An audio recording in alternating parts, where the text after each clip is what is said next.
Hello mga kabiyahe!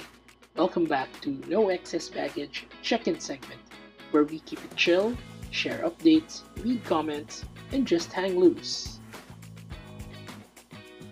Today, pag-uusapan natin ang Royal Air Philippines at ang sunod-sunod na bad reviews nila, ang walang katapusang gate reassignment sa NAIA, ano bang nangyayari, at ang 29 peso seat sale ng Cebu Pacific na itatry kong i-book live habang nagre-record. Plus, update sa deep dive episode natin tungkol sa controversial na politics sa vegan at ang assassination ni Floro Quezolo. Seryoso, I've looked into court cases, news articles, at declassified CIA documents. So, tara, let's get into it. I'm Nico, your host for this flight, and this is Check-in 002. Let's go travel.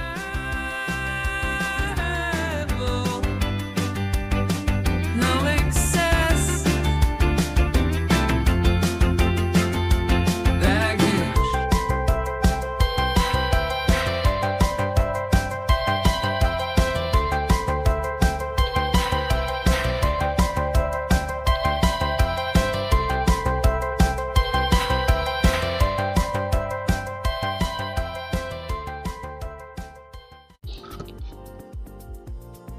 So, for our first topic, it's about Royal Air Philippines and an experience that my sister had with this air carrier. So, she had a very disappointing travel experience with Royal Air Philippines recently, and this is how it went. So, basically, they have booked a vacation to Boracay, care of my niece, and yung outgoing flight nila from Manila was through Royal Air Philippines. Yung return flight nila is via AirAsia naman. So, we initially arrived from Iloilo. It was a Sunday, just this February. So it was a Sunday, we came from a wedding in Iloilo, and she was gonna catch a flight back to NAIA within like 6 hours. So umuwi lang siya kasama ko, and then a couple of hours later, umalis na ulit sila kasama ng husband niya pabalik ng Terminal 2. So they went through the usual process of, checking in the luggage, then pupunta na sa departure area, dun sa waiting area kung nasan yung mga boarding gates. And doon lang in-announce ng ground crew ng Royal Air that their flight has been cancelled. And ang nangyari was the ground crew requested them to just book their own flights. Kanya-kanyang book na lang daw sila ng flights at i-reimburse na lang daw ng Royal Air Philippines. So, like, my sister and her husband were like, very disappointed with that, because usually the airline would, help facilitate the rebooking, or they would either, coordinate with a third-party airline or find a different flight where they can, fly to their destination. Hindi yun nangyari. So, my sister and her husband ended booking a flight with AirAsia that's 3 times more than the price of the ticket they had with Royal Air Philippines. So, ngayon, it became a very stressful situation for them. And not just them, also yung iba pang passengers were already complaining about it. There was even a TikTok video that, circulated on social media because of that. So, the sad part here was nakabalik na sila ng Australia because they're based in Sydney. So, nakabalik na sila ng Australia, nakapagbakasyon na sila, nakabalik na ng Australia, and they're still waiting for their refund. So, grabe. Although we looked into the air passenger bill of rights, and when it comes to refunds, merong 30-day period. Yun ang pagkakaintindi ko But there's an added layer to this because the ticket that they bought or the ticket with Royal Air Philippines was booked via Agoda because nga it was a package deal. It was an Agoda package deal, and so they had to coordinate with Agoda now so they can get a refund for the ticket that they bought and coordinate then with Royal Air Philippines so that the difference will be reimbursed. So it's a very complicated process kaya na-frustrate lalo yung sister ko. So yun, so it's wow, it's a crazy story, right? So imagine you just wanna relax sa beach, have a good time, and you're thinking of all of these problems. So grabe. So just go. But you know what? That gave me an idea. Sabi ko, parang, teka, kung ito nangyari sa sister ko, baka may iba pang, experiences about this airline. Because for me, ngayon ko lang narinig recently ko lang narinig yung Royal Air Philippines eh. So, parang medyo, hindi pa ako familiar. So, I said like, sige, check ko nga, ano ba tong airline na to? So, ito na. Kaya siya raw laging delayed, may canceled flights at zero customer service, etc. Nako, I checked TripAdvisor. And so, let's read some of the comments Grabe. Okay. So, I'm here sa TripAdvisor and I checked Royal Air Philippines and ito, sabi, may 26 reviews sila. 26 reviews at ang kanilang rating ay 1.5 out of 5. Okay. 1.5 out of 5. Diyos ko Lord. Okay, let's see. Let's read. So, dito sa 26 reviews, dalawa ang excellent, wow, dalawa ang average, and 22 ang terrible. Ikat, palakpakan tayo dito. 22 ang terrible. My gosh. Okay. Sige, let's read some of the comments. Let's start with this one. Yes, Roel posted this on TripAdvisor. 1 out of 5 ang rating niya. Not very accommodating. At sabi niya, they stated that, quote-unquote, collection at the airport of the amount of 20% discount.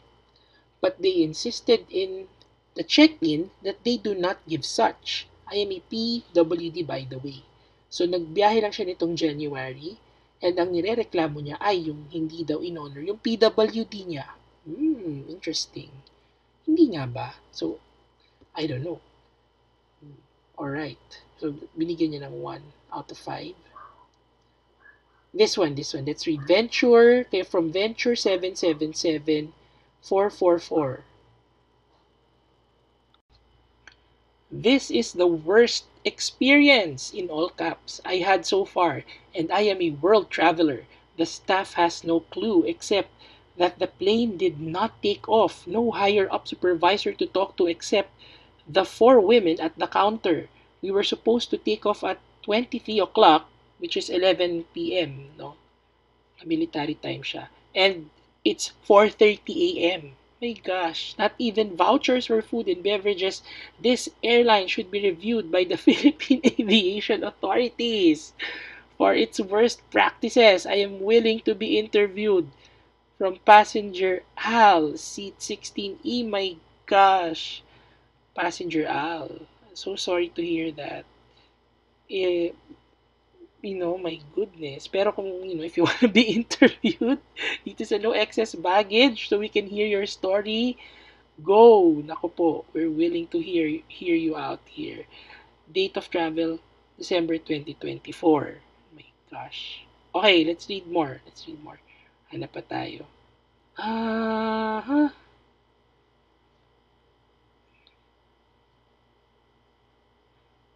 okay. Okay, this one is a similar and has a similar experience. From road 517-327-59526. Ang rating niya 1 out of 5 din. Lumipad siya noong January 2025. Okay, inconvenient and unfriendly policy.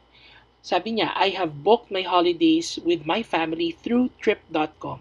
All of my flights were done through AirAsia, but my return flight from Boracay, Katiklan was flipped to this amateur quote-unquote company. I have purchased additional check-in luggage on AirAsia webpage on reasonable costs, like I do for all my flights.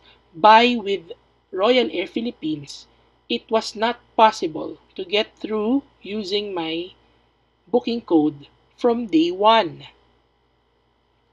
Ang daming question mark. And after many attempts, I ended up on the airport just before my flight, and the airline changed me with the full-blown charge of 100 per kilogram instead of 400 kilos if I managed to book it online. So I have arrived with additional 30 kilo luggage with AirAsia to my holidays, but to pre-purchase the same for the return flight. Well, mission impossible. The company policy not allowing logging in if ticket was purchased through an agent. Trip.com. Well, that was an extremely frustrating last few days of my holidays. I couldn't believe such an incompetency and lack of interest to assist, advice, or help from the customer service. While the agent Trip.com tried to communicate with them with no solutions for me. The airline then collected my hand luggage, complaining they don't have space in the plane for the hand luggage. Huh? All of our hand luggage was scratched and dirty. No one took any responsibility for my situation. No one gave me clear instruction what to do. The customer care cannot be contacted for immediate assistance. I will never fly with this airline. Oh my gosh. Wow. So I think nagka-issue siya with his luggage, no? And he booked yata his flight with trip.com. So may yung sa situation ng sister ko, they booked Royal Air via Agoda naman. And interestingly, sinabi niya sa akin na hindi daw na-inform si Agoda na canceled yung flight ni Royal Air Philippines. There was no communication between them. Because Agoda was to requesting my sister to talk to email or to communicate with Royal Air and ask for an official communication that their flight was cancelled. So, hindi nag-uusap yung dalawa. Crazy. Anyway, okay, isa pa na pa tayo. Ang daming comments about luggage. Okay. Hanap tayo ng bad customer service. Ito, basahin natin. Ito tignan nyo to. From HKA, 1 out of 5 din. Bad customer service, canceling a flight without information, then do not try to help for new flight ticket arrangement, which is what happened nga sa sister ko. Do not advise to take this airline. There are other offering much better services at the same price. Lumipad siya nung March 2020. Date of travel niya, March 2024. Oh my gosh. Oh, ano pa? So see, grabe no? Mariana P. Worst company ever. Ano sabi niya dito? RW910 today from Hong Kong to Cebu. More than 10 hours late. This is disgusting. You are ruining many people's holiday today. We don't even get an explanation. We don't get what's their issue. Lumipad siya noong December 2023. I think siguro nung mga Christmas holidays to, no? 10 hours. Grabe. Okay. So, may mga issues din about their delayed flights. Okay, ito. Basahin natin from John M. Lumipad siya noong November 2023. Worst airline in history. This is the absolute worst airline. If you fly with this airline, be prepared to wait all day. They keep delaying flight. The plane was originally supposed to leave at 5 p.m. and wax then delayed to 7:30 p.m. and was siguro to, di wax, and was delayed to 7:30 p.m. Then flight was delayed again, this time until midnight. Then it was delayed again until 3 a.m. The reason was given, but they did provide $2 meal from Johnny as a reconciliation. What a joke of an airline. I will never fly on this airline again. So, 3 times na delay. Imagine. Grabe. Okay. Ano pa? Hanap pa tayo. Rip off daw sila. May na-rip off ng luggage. Parang yung kanina, di ba? Sobra-sobra daw pagsisingil sa luggage. O, ito maganda. Sinabi ni EF Salo. 1 out of 5. Lumipad siya. Date of travel, December 2023. Cautionary review, unreliable service, and refund delays with Royal Air. Ayan. I would advise against booking a flight with Royal Air. While their prices may be lower, their reliability is questionable. Our flights were cancelled a few weeks before the scheduled departure without any explanation. Despite the promised refund, it wasn't processed promptly, requiring numerous follow-ups. Regrettably, we're still awaiting the refund at the time of this review. Naku po. Well, EF Salo, sana nakuha mo na yung refund mo. At 2025 na. My goodness.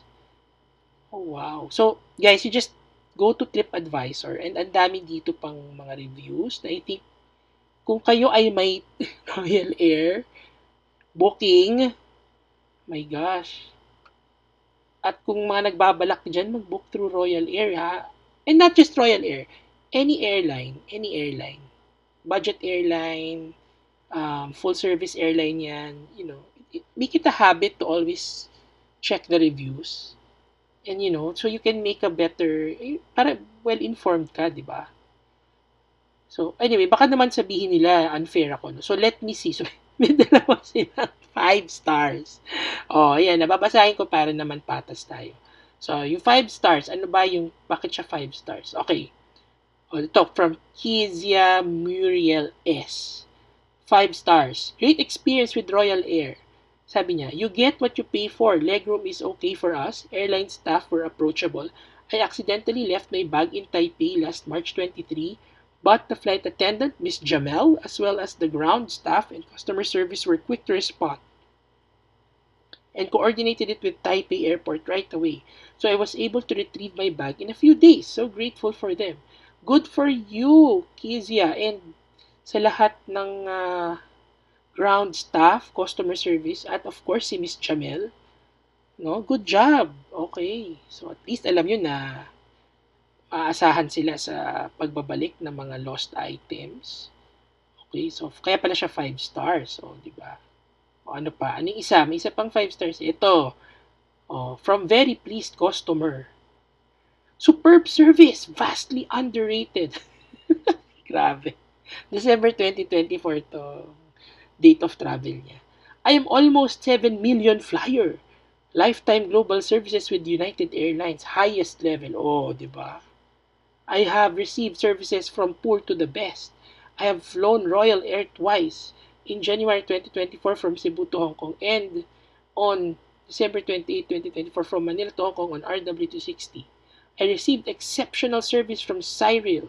She was courteous with a smile, attentive, and displayed top customer service. Cyril is among the top flight attendants who I have encountered. She is a shining siguro to, example and should train other flight attendants to provide top customer service. Thank you, Cyril. God bless and Happy New Year to you, your family, and Royal Air Philippines. Oy, Cyril! Congratulations! Sana naman ay, nandyan ka pa sa Royal Air. Mukhang ikaw na lang ang saving grace nila.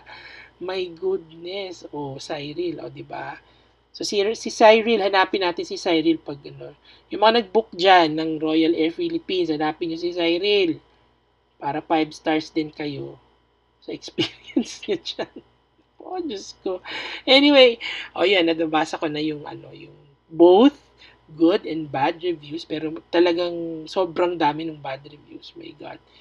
So, I wish, ito lang, siguro just in closing, um, I I believe, I mean, syempre budget airlines, 'di ba? Ang budget airline, magkaiba sa isang full service airline. So, there are certain, like, I've seen comments here, no, nag-expect sila ng mas malaking legroom, ng pagkain, ng TV, pero wala ka talagang ma-expect na ganyan sa isang budget airline. Kaya nga siya budget airline. So, yung ganong comments, ako, I would side with I don't mind if defending the airline, the budget airline, kasi wala naman talaga yun. Kumbaga, don't expect something that, that's not something that you really paid for or that's not really part of their service. Pero, yung mga basic or yung customer service man lang, di ba?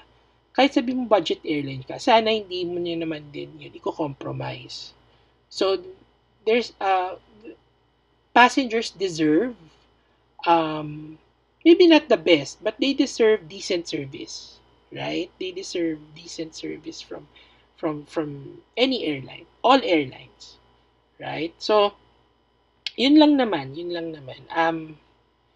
It's sad to hear these reviews, and I hope, I hope Royal Air Philippines, kung nakikinig man kayo, gising-gising, improve natin ang ating operations. I mean, yes, you have very good flight attendants because yun yung dalawang yun yung nagbigay ng dalawang excellent reviews. But, with excellent staff, we should have excellent operations as well. And maybe, need to improve the back end of your systems so that we can have better service for our passengers. Yun lang naman. So, there you have it.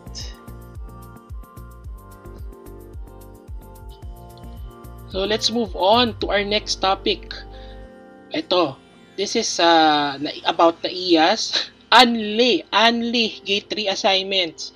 Diyos ko, pahirap ba o may dahilan?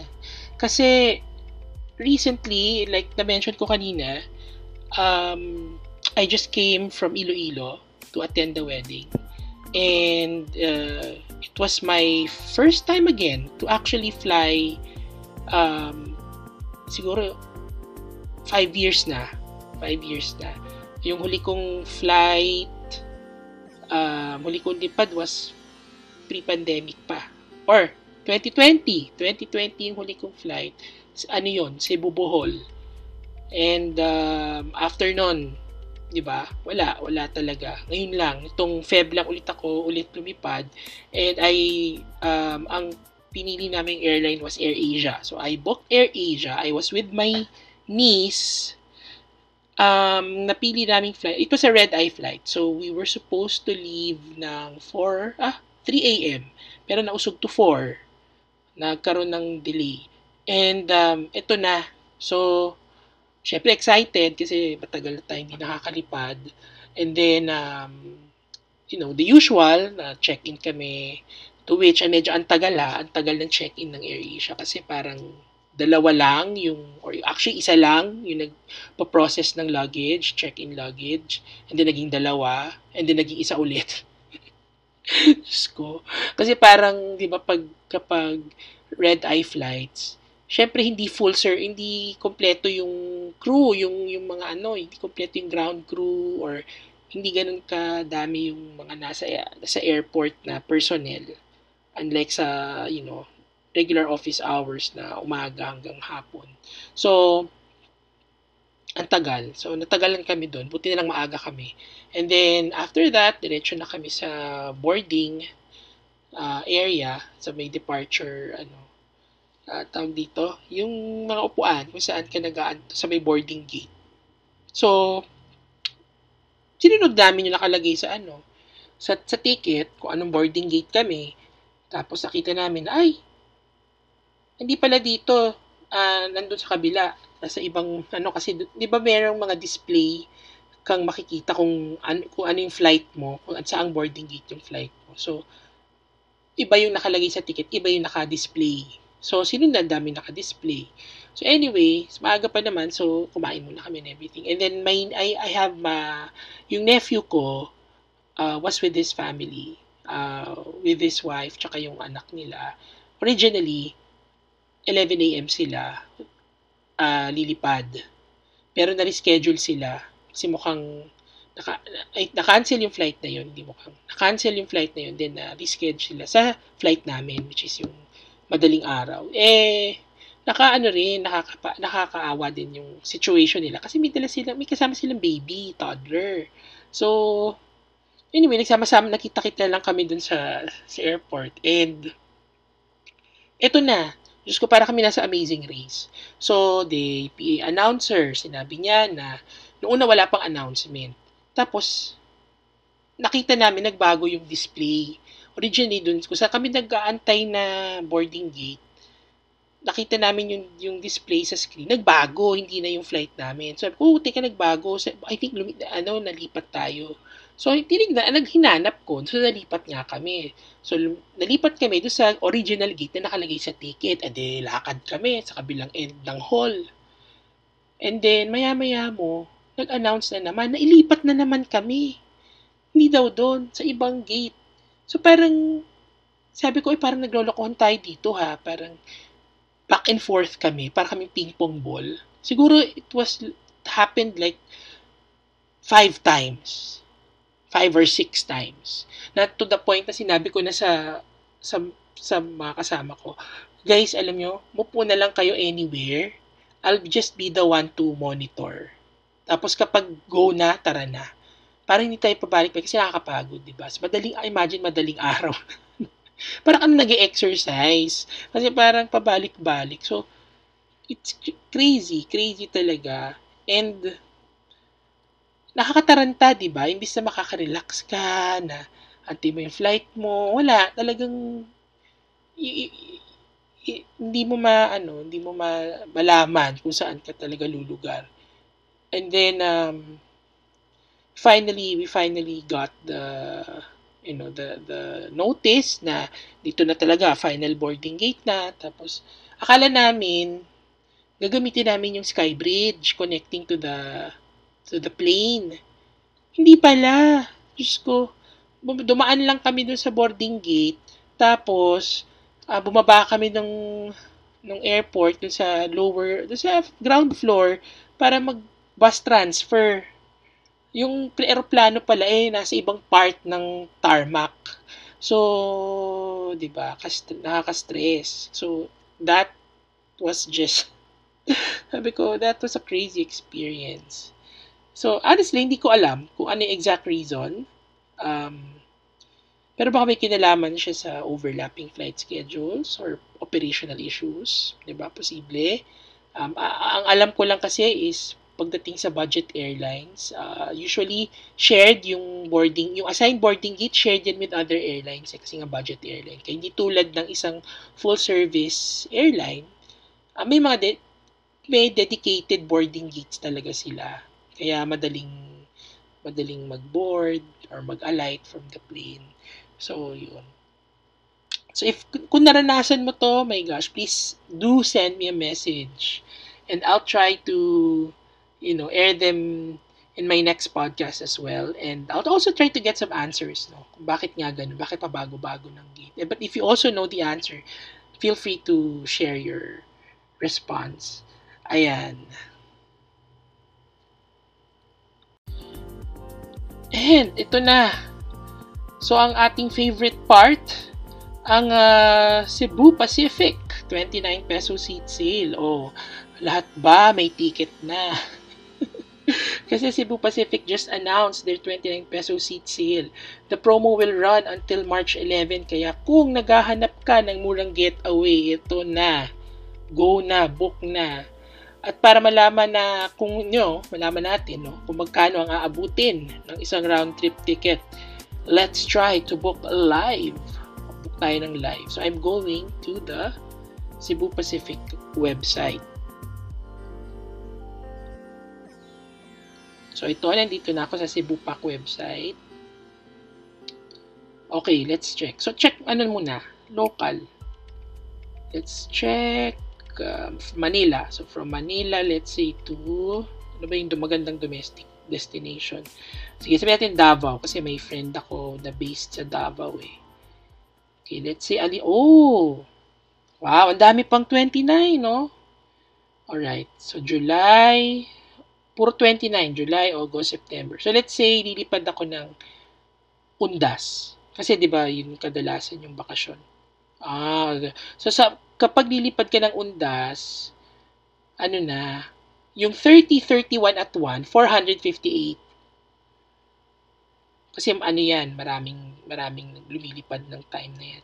So let's say, bubuk ko yung 2. Kunwari, 2, balik ako ng 4. Kunwari ganyan. Mabilis lang, mabilis na trip. And then, so parehong 29. Okay. Alright, 2, 4, search flight. May countdown pa na lumalabas. Ulitin natin ha.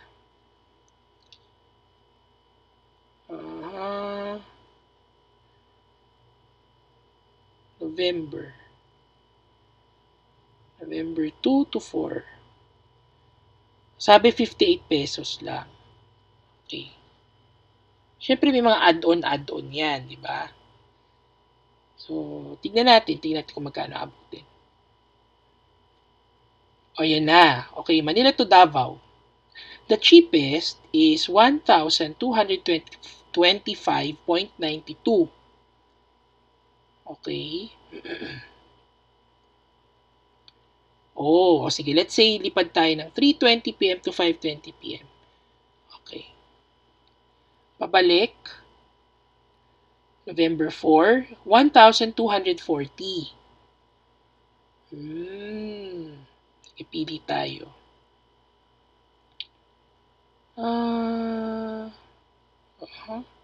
Okay, ito, 7:10 to 9:10 PM. Okay. Sabihin natin, go basic, fare only. Okay, let's look at the total. So, ang total is 2,466.84. Okay. Let's check the taxes and fees ha, para lang aware tayo. Okay. So, kanina nakita natin na book natin parehong 29 pesos. Ngayon, yung taxes and fees, administrative fee, 800 pesos. Fuel surcharge, 974 pesos. Aviation security fee, 15 pesos. Davao Domestic Passenger Service Charge, 200 pesos. Domestic Passenger Service Charge, 15 pesos. Manila Domestic Passenger Service Charge, 185 pesos. Philippine Value Added Tax, 123.84 pesos at VAT for add-ons, 96 pesos. A total of 2,408.84 pesos plus yung parehong 29 pesos. Yun ay magto-total sa 2,466.84. So yun. So for the price of 2,500, sabi mo na 2,500, ano ka na? Meron ka ng ticket to Davao and back. Di ba? Pero go basic lang yan. Wala kang carry-on luggage. Just backpack. Backpackers ka lang. 7 kilos lang. Okay. Not bad. Pero I've had cheaper airfares in the past. Na domestic. Like, pag nag-piso sale sila, siguro I was able to book a Davao trip for, I think, 1,500 balikan. Parang ganun. To my recollection. That was pre-pandemic. Let's try international destination. Ano ba? Let's see. Kunwari, Singapore. Ganun din. Let's say, mga undas. Mga, October, November. Look, meron pa. Marami pa. O, pwede ka umalis. So, October 30, 29 lang. O, kasi balik tayo ng, let's say, October 30, balik tayo ng 5. 29 lang. Yun ang pinakamura eh. So, Thursday, Friday. O, sige. Let's, check. Search nga natin. Okay. Doble-doble siya. Like, doon sa homepage, mag-punch in ka ng dates, tapos book now, dadaling ka niya sa isa pang page. Parang double, twice ka mag-input. So, October, so ulitin ko na naman since meron na namang booking page na umappear. 35. 58 pesos, sabi, 58. Pero alam naman natin na hindi talaga 58 yan. Dahil maraming taxes and fees. Okay. Wow! Wow, look, Manila to Singapore. 1,717 pesos lang. Not bad. Oh. Okay, syempre red eye flight yung bibigay sa'yo. So, siya, 8:40 PM ang alis, ang dating mo, 12:35 ng madaling araw. Ang return flight mo from Singapore to Manila will cost you, so mas mahal ang return flight. 3,969.01. Okay, ganun din. Red eye flight din ang pinakamura, 1:50 AM, 5:45 AM. Yun. So, ang total airfare mo, kung ikaw ay pupunta ng Singapore, it's 5,686.01. So, ito yung breakdown ng taxes and fees. Administrative fee, 900. Fuel surcharge, 1,376. Domestic passenger service charge, 60. Manila International Passenger Service Charge, 390. Passenger service charge for national government, 100. Daming mga fees. Singapore Airport Development Fee, 464.14. Singapore Aviation Levy, 343.80. Singapore Passenger Service and Security Fee, 1,994.07. Wow. Total of 5,628.01. So, yun. So, kung Singapore pala, it will cost you 5,686. Not bad because yung binook kong Singapore flight noon, hindi ganito kamura. Parang pumalo siya ng 7, 8K. So, yes, may seat sale din noon. So, pwede na. Pwede na. It's the 1,707. So, book na kayo guys. Book na kayo. And, kung may nakuha rin kayong murang flights at gusto nyong i-flex yan, send me a message. And, let me know kung saan kayo pupunta and kailan and magkano. Oh, diba? So, there you have it. And finally, a quick update on our deep dive sa vegan. Episode 2 of our deep dive will be ready this week and I'll be dropping it hopefully this Sunday. So, tungkol saan naman ang next episode natin? It's about the assassination of Floro Quisologo, ang dating kongresista ng Ilocos Sur. So, here's the thing. Grabe, di ba? I've been to Quisologo Museum and doon ko unang na-discover yung story niya. And sobrang madugo yung politika pala sa vegan. And yung assassination ni Floro Quisologo, so dramatic. Like, binaril siya sa simbahan. At, because deep dive to, hindi to basta-basta history lesson. Because it's not a simple crime story. I've looked into court cases, old news reports, and yes, even declassified CIA documents para malaman natin ano ba talaga yung nangyari, di ba? Kasi unsolved pa siya. Unsolved case pa to. So, look at different angles. Is it corruption, power struggle, ano ba? And it's a take on another side of vegan. So, abangan nyo yan.